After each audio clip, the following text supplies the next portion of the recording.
أيام معدودات فمن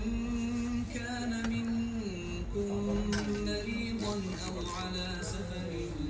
فعدة من أيام أخر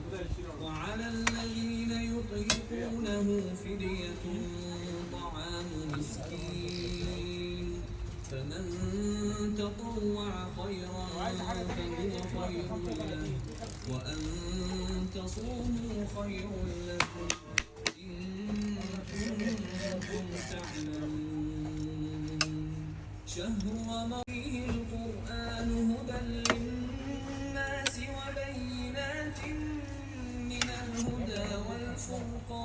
والفرقان فمن شهد منكم الشهر فليصم ومن